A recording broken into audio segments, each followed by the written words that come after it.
Assalamualaikum warahmatullahi wabarakatuh, Ibu. Waalaikumsalam, Pak Marihan. Bagaimana kabarnya Ibu hari ini? Alhamdulillah, hari ini saya dalam keadaan baik. Saya juga dalam keadaan bahagia karena Pak Marihan sudah dari atas pergi apa ya, memberikan waktunya untuk saya di sini. Iya, saya juga terima kasih Ibu meluangkan waktu yang seharusnya bertugas hari ini karena kedatangan saya harus melayani saya untuk kegiatan wawancara ini. Terima kasih juga, Pak. Iya, kaitannya dengan tugas modul 3.1 yaitu untuk demonstrasi kontekstual. Saya selalu. Iya, kaitannya untuk mengetahui tentang pengambilan keputusan. Dan ini merupakan tugas saya untuk mewawancarai kepala sekolah yang ada di sekitar saya, yang ada di sekitar SD saya untuk bisa mengetahui dalam pengambilan keputusan. Ibu. Iya. Silakan. Saya langsung saja Ibu, saya mau bertanya kaitannya selama ini bagaimana sih Ibu dalam mengidentifikasi kasus-kasus yang merupakan dilema etika atau bujukan moral? Untuk mengidentifikasi kasus, karena saya di sini juga kepala sekolah baru ya Pak ya.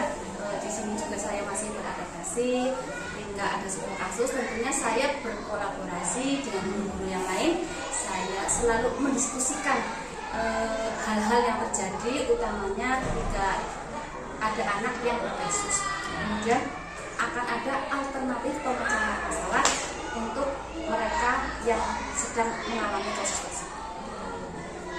Jadi dalam mengidentifikasi harus berkolaborasi dan mencari alternatif dalam menyelesaikan kasus. Terima kasih Ibu. Selanjutnya, selama ini bagaimana sih Ibu dalam menjalankan pengambilan keputusan di sekolah, terutama untuk kasus-kasus di mana ada dua kepentingan yang sama-sama benar atau sama-sama mengandung nilai kebajikan? Seperti yang tadi saya sampaikan, tentunya saya ketika terjadi sebuah kasus di sekolah tersebut, tentunya saya merapat dengan guru yang di kelas tersebut ada kasus. Kemudian saya rapatkan, saya diskusikan untuk mencari alternatif pemasalahan yang terbaik yang sama-sama menguntungkan kedua belah pihak tersebut. Kemudian jika hal-hal itu juga bisa terpecahkan, saya langsung berkolaborasi dengan orang tua, melibatkan orang tua maupun komunitas. Jadi yang Ibu lakukan adalah diskusi dengan teman dulu, kemudian nanti bisa dilanjutkan ke komite, ke orang tua. Kalau permasalahan tersebut belum selesai. Terima kasih. Selanjutnya, bagaimana sih langkah-langkah atau prosedur seperti apa yang biasa Ibu lakukan selama ini? Untuk prosedur atau langkah-langkah yang saya lakukan ketika menemukan atau terjadi permasalahan, tentunya saya menggali dulu permasalahan apa yang terjadi. Saya tidak hanya mendengarkan satu pihak saja, kedua belah pihak tersebut yang berselisih harus mengetahui cerita dari awal sampai akhir. Jadi tidak ceritanya tidak setengah-setengah, karena kalau ceritanya setengah-setengah berarti biasanya ada hal yang berbeda yang saya dengar. Saya melibatkan anak yang bermasalah tersebut, kemudian dengan gurunya, kemudian dengan orang tuanya. Kenapa masalah itu bisa terjadi? Bisa saja masalah tersebut, anak tersebut ada permasalahan di rumah, sehingga nanti bisa terpecahkan dengan tantangan yang baik, menemukan solusi terbaik.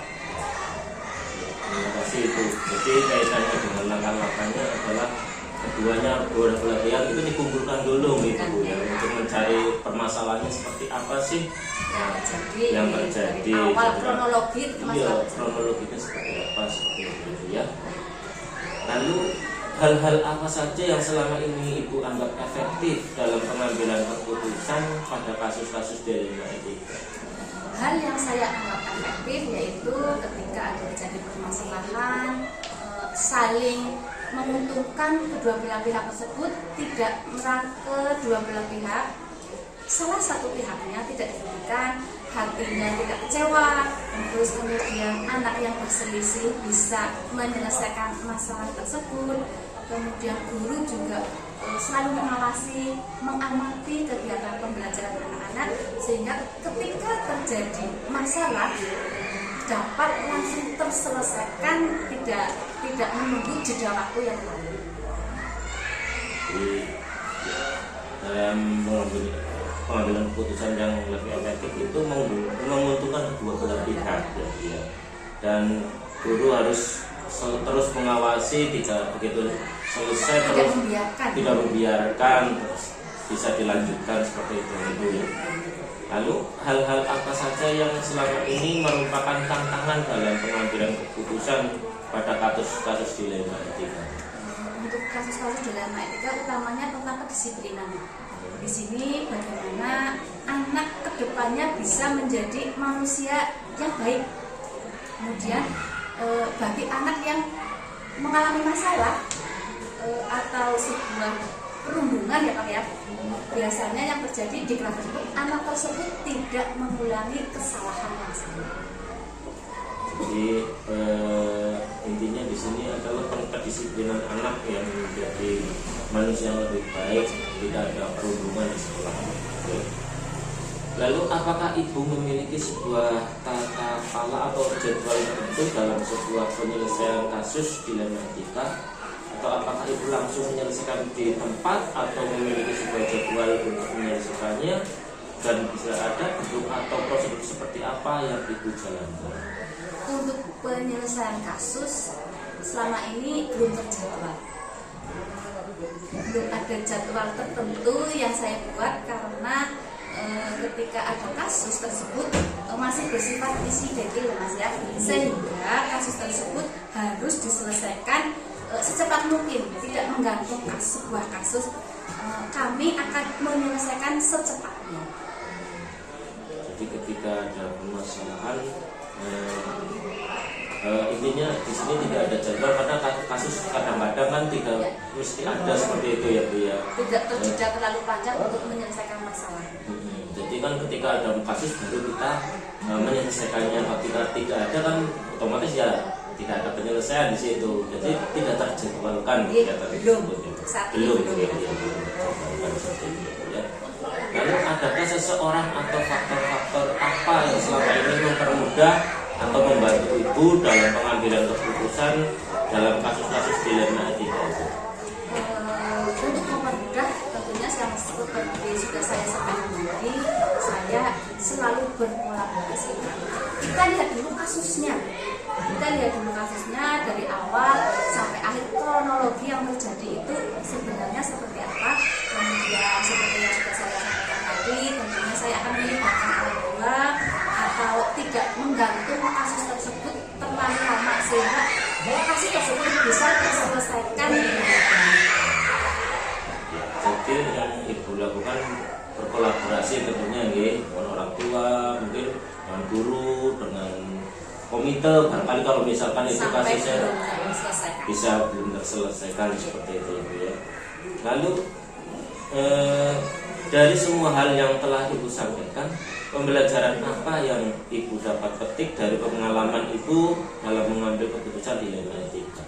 Pembelajaran yang saya ambil adalah setiap manusia itu mempunyai masalah, dan manusia hidup itu mempunyai masalah yang harus bisa diselesaikan.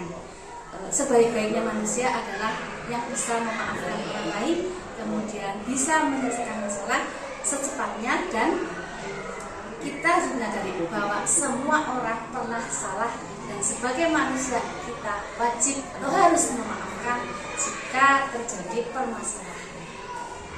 Itu ya Bu ya. Ini sudah selesai Bu. Terima kasih sekali atas jawaban dari Ibu. Mohon maaf kalau kurang berkenan atau kurang memuaskan jawaban saya. Bagus Ibu, sudah bagus, dan mudah-mudahan bisa untuk menambah pengalaman saya dalam mengambil keputusan seperti itu Bu ya. Terima kasih Ibu. Cukup sekian dulu dari saya, kurang lebih mohon maaf. Assalamualaikum warahmatullahi wabarakatuh. Waalaikumsalam warahmatullahi wabarakatuh.